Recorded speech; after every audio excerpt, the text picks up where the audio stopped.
Une semaine politique en France que nous allons décrypter avec nos invités. Bonjour, bonsoir Perrine Tarnot. Bonsoir Estelle. Vous êtes directrice de l'information du Public Sénat. Eva Morletto, bienvenue. Bonsoir. Vous êtes la correspondante de Grazia Italie en France. Alors on va ouvrir cette page avec cette séquence. C'était ce jeudi à l'Assemblée nationale.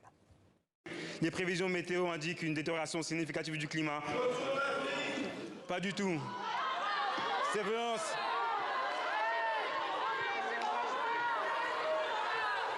Qu'il retourne en Afrique, une phrase qui a valu 15 jours d'exclusion à son auteur, Grégoire de Fournas, député du Rassemblement national. Perrine Tarnot, qu'est-ce que ça dit de la politique française ? Ce débat-là, à l'Assemblée nationale, il fait suite à beaucoup de débats dont on a déjà parlé ici, où il y a eu des insultes, des invectives, etc. Mais j'ai envie de dire, c'est aussi un peu le lot de tous les débats à l'Assemblée nationale depuis déjà de nombreuses décennies. Il y a des idées qui s'affrontent. Là, c'est vrai qu'on est tombé assez bas au niveau de la politique française. Moi, la question que je me pose, c'est à qui ça profite, ce genre de polémique et ce genre de petites phrases. Bien sûr que les propos du député Grégoire de Fournas, le député Rassemblement national, ce sont des propos qui sont injurieux, qui sont racistes. Il a été sanctionné pour ça. Maintenant, la question, c'est de savoir qui joue aussi avec le Rassemblement national. On a bien vu que la France insoumise, la NUPES, ils ont été contents d'accueillir des voix du Rassemblement national sur leur motion de censure. La majorité présidentielle aussi, le parti Renaissance, a joué aussi avec le Rassemblement national en n'appelant pas à voter contre certains candidats aux législatives, dont notamment Grégoire de Fournas, quand il s'est présenté en Gironde aux législatives en juin dernier. La majorité présidentielle n'a pas appelé à voter contre lui. Donc aujourd'hui, finalement, tous les partis politiques traditionnels, j'ai envie de dire, se prennent un peu les pieds dans le tapis du Rassemblement national. Et qui va sortir gagnant de cette polémique ? Eh bien, j'ai bien peur que ce soit le Rassemblement national. Parce qu'on a bien vu depuis déjà de nombreuses décennies dans la vie politique française, finalement, le Front national, puis aujourd'hui le Rassemblement national, tire en général profit de ce type de polémique. Est-ce que vous êtes d'accord avec Perrine Tarnot ? Alors moi, ce qui m'a frappé sur toute cette histoire, c'est la réponse qu'après Grégoire de Fournas a fourni à la personne, à Carlos Bilongo, voilà, parce que dans sa réponse, en fait, il dit bon, je vous accusais pas vous, mais en fait, je me référais au bateau, ce qui est peut-être même pire, parce que finalement, il s'adressait donc aux migrants qui sont aujourd'hui en détresse en Méditerranée. Ce qui révèle un peu d'un côté le vrai visage des RN, ce qui a été remarqué par plusieurs politiques et plusieurs analystes, mais en même temps, j'ai rejoint Perrine Tarnot sur le fait que ces jeux peut faire paradoxalement le jeu du Rassemblement national. Pourquoi ? C'est-à-dire qu'il fallait rien dire, qu'il fallait non, mais par exemple, si on le voit sanctionner. dans l'ensemble des choses qui se passent en politique aujourd'hui, on voit par exemple que ce type d'intervention a créé une fracture, justement pour la question des motions de censure, a créé une fracture au sein de la NUPES. Pourquoi ? Vous voyez aujourd'hui que le groupe socialiste s'est dissocié de la dernière motion de censure. Pourquoi ? Parce qu'il y a eu cette sortie, cette boutade de la part du Rassemblement national qui a fait ressortir dans la NUPES une côté idéologique qui avant avait été effacée pratiquement par tous les côtés pragmatiques d'une NUPES qui était contente d'avoir aussi les voix du Rassemblement national. Et là, il y a toute une aile socialiste qui dit en fait non, on ne veut pas de ça. Et donc ça crée une fracture à l'intérieur. Ce qui donc peut justifier le fait qu'il y a ce genre de sortie pour encore alimenter un jeu de fractures à l'extérieur. Et sur le fond du sujet, puisque c'était l'immigration avec justement une allusion à ces bateaux, on l'a vu en première partie, je l'ai rappelé dans les titres, l'Italie a choisi de trier les migrants. Gérald Darmanin a dit qu'il était totalement d'accord. Là aussi, en fait, finalement, on voit que finalement qu'on peut être un parti d'extrême droite en Italie, enfin peut-être pas d'extrême droite, mais et donc se lancer sur cette méthode-là. Et en France, c'est la même chose. Alors, ce qui se passe en Italie en ce moment, c'est un jeu strictement politique. Parce que finalement, les migrants du navire Humanity 1, ils ont débarqué. Ils sont restés à bord 35 personnes. 35 personnes, c'est rien. Là, on voit bien que c'est un jeu politique. Pour l'opinion publique ? Pour l'opinion publique. Donc, ils se demandent pourquoi il y a encore ces 35 personnes à bord du moment où on les a fait débarquer. On a fait débarquer les fragiles. Fragiles, qu'est-ce que ça veut dire ? C'est aussi une notion totalement arbitraire parce qu'il y a des femmes, il y a énormément de mineurs, il y a des malades et les hommes qui restent, en fait, c'est des hommes en bonne santé, ok, mais c'est des hommes qui ont quand même subi les camps d'internement en Libye, etc. Donc, c'est quand même des hommes en situation de détresse. Ce qu'a dit Darmanin, c'est, en plus sur l'Italie, avant, il avait dit quand même que c'était à l'Italie, en étant, selon le droits maritimes, selon les droits internationaux, les ports les plus proches et les plus sûrs, il fallait qu'ils débarquent là-bas. Ça, le problème, c'est que c'est une question qui revient depuis des années. Le manque de solidarité européenne. Le manque de solidarité européenne et une sorte de je m'en foutisme de la part d'autres pays. On voit bien que, par exemple, les deux navires, il y en a un qui a un drapeau norvégien et l'autre qui a un drapeau allemand, je crois. Et en fait, il ne prend pas de responsabilité là-dessus. Et Darmanin dit aussi, voilà, c'est une responsabilité italienne. L'Italie, ce n'est pas tellement un problème de gérer des migrants qui restent. Parce qu'on sait très bien que la plupart des migrants sont soit anglophones, soit francophones. Ils ne veulent pas rester en Italie. Le problème, c'est justement la gestion de l'accueil. C'est ça qui pose un gros problème. On doit savoir qu'en Sicile, dans les Pouilles, il y a un an, on a démantelé un gros réseau érythréennes mêlées avec les mafias locales qui géraient les migrants à l'arrivée et qui, par exemple, les mettaient dans des travails un peu comme un esclavage moderne, dans les camps, etc. Il y a énormément de mineurs non accompagnés. C'est le cas, par exemple, du premier navire. Il y a une centaine de mineurs non accompagnés.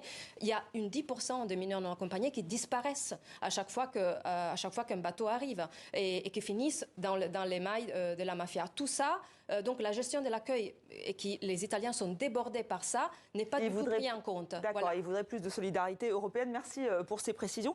Alors, on va en venir maintenant à une autre séquence politique importante. Elle date d'hier, avec l'élection de Jordan Bardella à la tête du Rassemblement national. Il a 27 ans et c'est bien la première fois qu'un Le Pen n'est pas président de ce parti. Alors, il y a des voix quand même qui s'élèvent, notamment Steve Briois, figure du Rassemblement national. Il a dénoncé ce samedi un rabougrissement du parti après son exclusion de la nouvelle instance exécutive. On l'écoute.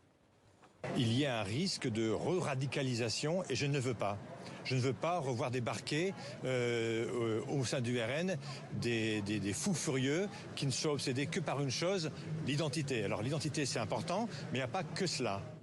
Alors Perrine Tarnaud, est-ce qu'il y a un changement de ligne, comme le dit cet élu ? Alors, je ne suis pas certaine qu'il y ait un changement de ligne pour l'instant, en tout cas, mais c'est sûr que Jordan Bardella a voulu frapper un grand coup, en fait, le jour où il a été élu, avec quand même près de 85% des voix des militants du Rassemblement national. Donc, c'est quasiment c'est un plébiscite, on peut dire. Donc, il a voulu quand même marquer son autorité et dire de cette façon-là qu'il ne va pas être complètement sous la tutelle de Marine Le Pen. Parce qu'on vient d'entendre Steve Briois, mais aussi Bruno Bilde, qui tous les deux ont claqué la porte avec fracas du Congrès samedi, puisqu'ils ne vont pas siéger dans le bureau exécutif du Rassemblement national. Jordan Bardella ne les a pas acceptés. Donc, ça montre en fait que Bardella a envie un peu de s'émanciper de la tutelle de Marine Le Pen. Est-ce que pour autant il va aller sur une ligne différente ? C'est vrai que Briois, il incarnait un peu le ni gauche ni droite de Marine Le Pen. Il incarnait un petit peu cette volonté d'aller vers plus de social au sein du Rassemblement national. Jordan Bardella, lui, il est quand même un peu plus entouré de personnalités qui sont plus identitaires. D'ailleurs, il voulait prendre Grégoire de Fournas comme porte-parole avant la polémique de cette semaine. Donc on va voir s'il arrive un petit peu à infléchir la ligne de Marine Le Pen qui était quand même qui est toujours complètement axé sur le pouvoir d'achat des Français, la lutte contre l'inflation.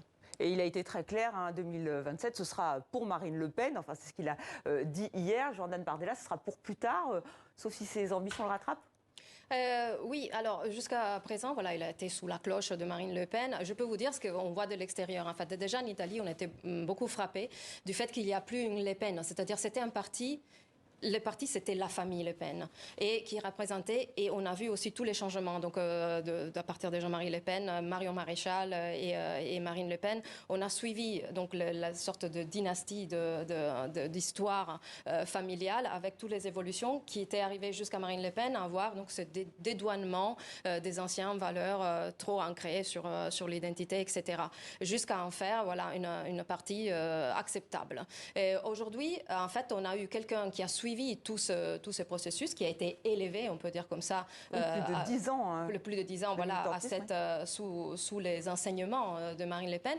Mais aujourd'hui, il a un charisme, une autorité qui lui permet d'affirmer ses propres valeurs. Et quand on voit les personnes dont il est entouré, on a le droit quand même de voir si tout seul, à la tête de ce parti, pourra, comme le disait aussi Perrine, prendre plus ce repli identitaire et reprendre les vieilles valeurs du RN, ce qui pourrait faire peur à un moment. J'aimerais va parler un tout petit peu d'écologie, mais vous vouliez réagir brièvement. Non, juste dire, encore faut-il que le parti existe en dehors du groupe à l'Assemblée nationale, ce qui n'est pas beaucoup le cas aujourd'hui. On voit que le Rassemblement national peine encore à exister dans les élections intermédiaires, à part la présidentielle et la législative. Donc c'est quand même Marine Le Pen, je pense, qui va garder le cap. Voilà, et on va revenir sur la COP27. Alors on va écouter ce qu'a dit Emmanuel Macron, parce qu'il a lancé un petit message. Le président français va évidemment aller à Sharm el-Sheikh. Donc si la régie est avec moi, on va écouter donc ce petit extrait d'Emmanuel Macron.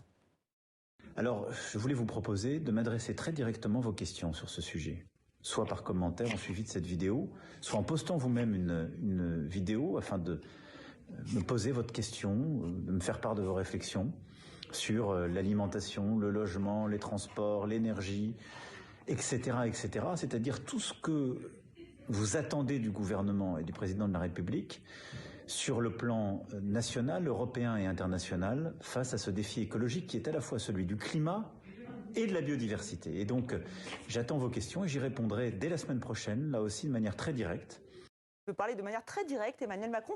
Est-ce que ça, c'est audible encore quand on voit l'échec de la Convention du climat ? On a surtout envie de dire qu'on attend du président de la République française qu'il apporte une vision sur cet enjeu énorme qui est celui du changement climatique, plutôt qu'un échange de questions-réponses. Envoyez-moi vos questions.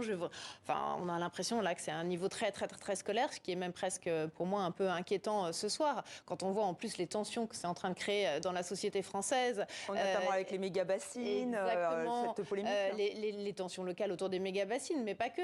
On a quand même des scientifiques français qui ont fait cette semaine une action en Allemagne en s'attachant au siège de BMW en Allemagne. Ils ont fait 4 jours de prison pour ça. Ce sont des scientifiques français qui veulent alerter sur le changement climatique. Donc ce ne sont pas seulement de dangereux éco-terroristes, comme le dit Gérald Darmanin. Donc je pense qu'il y a quand même une urgence climatique qui est là. On attend effectivement peut-être un projet un petit peu fort du gouvernement. On attend que son ministre, peut-être aussi de l'Environnement, soit plus en pointe, soit plus présent sur la scène nationale. Eva Morletto, justement, juste un mot sur ces méga-bassines. On voit qu'une écologie radicale est prônée avec Sandrine Rousseau. Oui, mais si on parle strictement des méga-bassines, en fait, mais les radicales ont raison, dans le sens que ce sont des structures qui sont faites au service de l'agrochimie et de l'agro-industrie, et non pas, on est en train d'aller, les solutions idéales pour l'écologie, c'est d'aller vers une agriculture paysanne. Ça, c'est tout le contraire. On sait très bien que c'est des grands bassins, même les hydrologues sont contre. Pourquoi ? Parce que c'est de l'eau qui devrait rester sous le sol, qui met en danger les nappes phréatiques qui sont à peine en train de se reconstituer, particulièrement en France suite à la sécheresse de cet été. Là, ce n'est pas le cas. Même les hydrologues disent que ces méga-bassines qui ont le contenu de 300 piscines olympiques, donc voilà, c'est pas l'olympique. Il y a quand même de 20% ou 60% d'eau qui pourrait s'évaporer. Ça favoriserait, et là on voit encore de la politique de Macron, c'est de favoriser encore l'agro-industrie au détriment. Et donc, en voyant le dernier rapport du GIEC et les risques qu'on encourt, et on voit un président qui demande au peuple de dire quelles pourraient être les solutions, donnez-moi votre avis, c'est assez inquiétant.